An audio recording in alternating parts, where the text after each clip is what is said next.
Hello, YouTube. It's been a while. But you know, I'm out here trying to start the channel again, and this is already awkward, so we're just gonna show you what we're doing. We're working on a truck today. He's out here, you know, gotta represent the Lox diesel. And we got this thing here from Tommy. We're gonna try to finagle this thing on here because we want it to be lower. Jeff came back because he missed us. So Jeff's around, his Mustang's in the shop. We'll show you that in a little bit.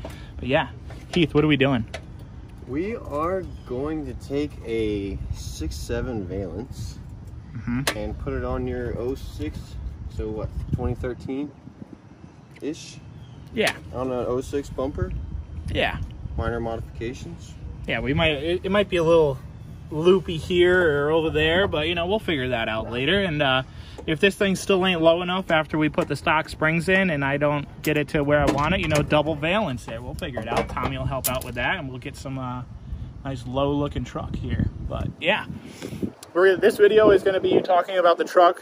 Later on, we're going to go over what is actually done to the truck, everything that's done, turbo, injector sizes, wheels, interior, exterior. And then we're gonna go ahead and give you a little rundown on the scooter and what my plans are for something with that, and possibly something else later on in the future. But we're at least gonna try to start the YouTube channel again and figure out what we got. The other video is gonna be talking about the Miata and the 180, and yeah, we're just gonna keep you guys updated now, try to figure out what we could do for weekly vlogs and stuff like that. So guys, it's on. Yeah, right there is not my favorite part. So it's kind of weird on the old corners there. I kind of need to figure out how to pull it up a little higher. I might drill a hole in the bumper and put that through. But it's on. It doesn't look half bad from the front. What do you think? It's growing. It's growing? It's growing. It's growing. So from the front, doesn't look bad. It's got those two little air vents there. You know, we could put you know what we could put there? Some brake cooling vents. Okay. Just a little thing that goes down, you know? So yeah, we got those. I need to go to Ford and get the corner light mirror thing right there. I got one from the other side, and I got to get a new grill. I want a chrome grill for this, because then we're gonna be big boys. And then I got to get some stock springs for the front to make it lower. But yeah, I had to take out the block. How much lean do you think we're gonna have if we take out the block in the back? Without changing the front, you'd have it at least 2 inches lower in the rear with just taking the block out. So would that be a Cali boy? Easy. Yeah, you'd be looking at the moon. do I need new shackles to put on it? No. No? U-bolts, not shackles. U-bolts. We'll get those made at Palm Beach Spring. They make them right there. We'll measure them up. Okay. So yeah, we got a little bit of stuff to do. I got to figure out what I'm doing with the front here. I want to do the 4-link. Me and Heath want to do the 4-link front suspension on it. Get a little bit more traction out of the front. No more wrapping of the front axle and wheel hop. As you probably saw in the video, there was a lot of wheel hop in there. But you know, at this angle, it doesn't look bad. It just kind of looks doofy with that thing in the front that's not connected there. But I mean, in a couple days, if I still don't like it, what we're gonna do is we're gonna take the stock one and we're gonna mold it to the top of that one and then just kind of bolt it up, and then it'll be super low. We'll figure it out. It's coming along. But do you want to go over what's got in the truck real quick? Sure. So we're gonna start another clip here, but we're gonna go over everything that's in the truck. Okay, so I don't know everything that's in this thing, and I don't know the names of all the parts that are in here, but you know, it's got a lot of stuff in here, a lot of stuff that Sean and Heath both wanted. So they were like, if you don't buy this effing truck, we're gonna take it apart and you're gonna get a bunch of stock stuff. So I was like, no, I'll buy the truck. So I got the truck, and Heath here is gonna help me along and tell me what all this stuff is. So I know that it has a good old Mishimoto radiator here. It's got the aluminum intercooler, so the end caps don't blow off on the side of it when you're hitting 40 pounds of boost. It's got a, what is that? Fuel lamp, fuel regulators, homemade lines. Yep. Our buddy actually came up with this all on his own before any of the kits were out. This is actually all really old stuff. It's held up very well. Except for my back too. Yeah, but they're in the heat with those manifolds. It honestly didn't do anything either because we raced this thing and I still had not replaced those. Maybe the heat exchange spooled her back up, sealed her up for us. Yeah, it's fine. But we got a Gen 1 O-Dog intake. They actually don't make that one anymore, that style.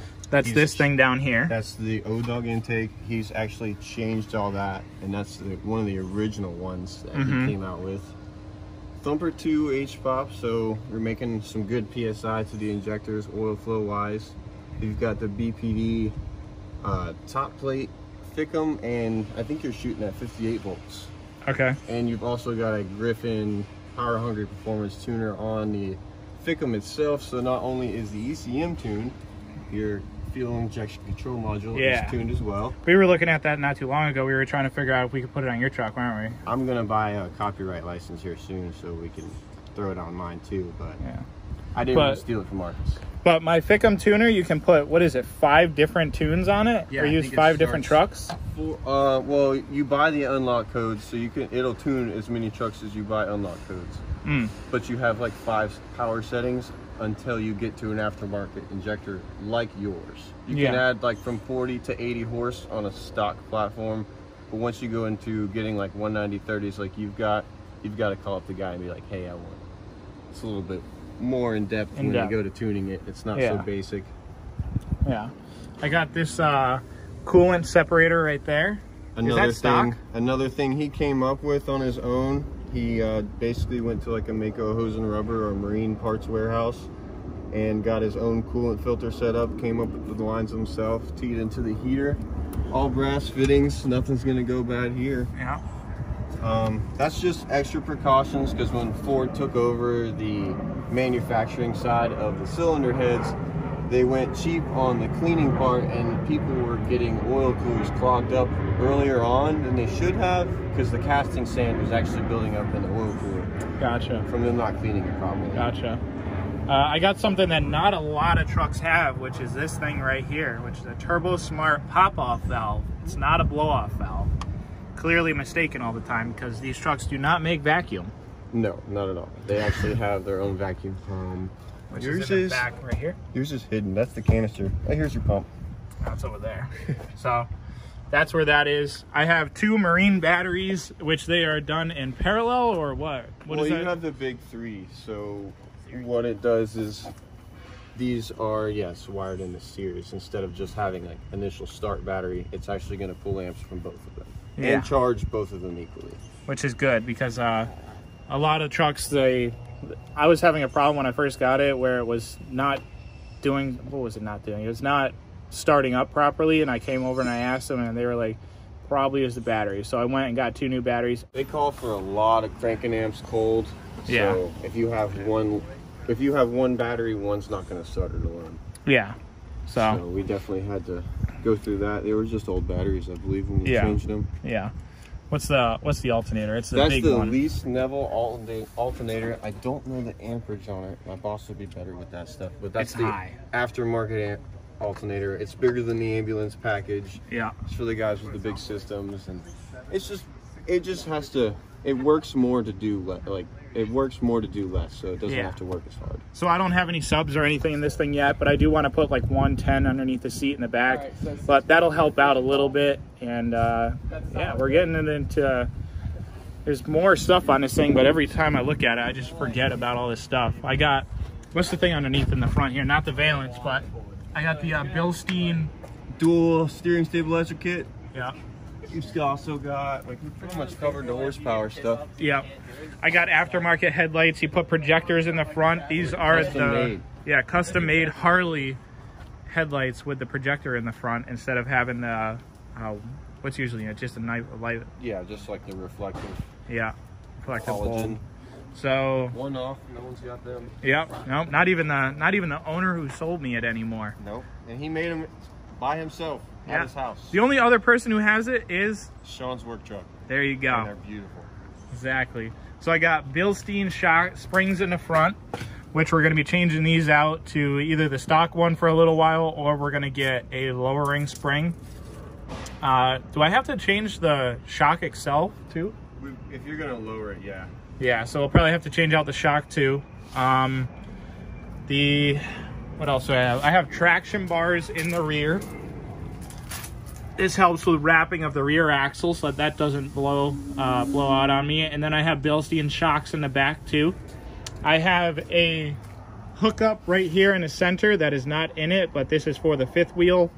I have, there's the guy himself. Say hello. What else is in this thing? What's the size exhaust? What kind of exhaust do I have? 5 inches of Jamo Fury. Oh, Jamo. Okay. Did we miss anything? Do we need the boss man here to tell us anything else? I think we've covered all the horsepower stuff. I'm sure there's all kinds of little outs and nicks. He's obviously went through and put all manual gauges in the truck himself. Yeah. I have an edge tuner. Edge tuner. Monitor. Edge monitor. Yeah, the monitor. But what the SVT is the tuner, right? SCT. Yeah. SCT. Yeah. A lot of custom tuning. Yeah. Lieutenant is the best. What is it? The reduced wheel or is it the? I think the gearhead reduced fuel. Right? Gearhead. Yeah. Gearhead tunes. Which so we stand by 100%. It makes a lot of power. It used to soot a lot more, but it didn't after we put the Power Max turbo in it. It clears up pretty quickly afterwards, but it still makes a lot of power. Yeah, this truck's just full of goodies, man. It's got so much stuff in it. It's crazy. Super fun to drive. Yeah. Super fun on the street. An 8,000-pound weapon. Exactly. So we're gonna cut it there. See what else we got. I'll do another video on the Miata and the 180 later, and let's figure some other stuff out, man. We got that lip. If that lip doesn't look right, like I said, then we'll figure out what we got to do with this one here to do a double stacker lip so that the truck is low and looks cool and it's crazy. So let's keep rolling.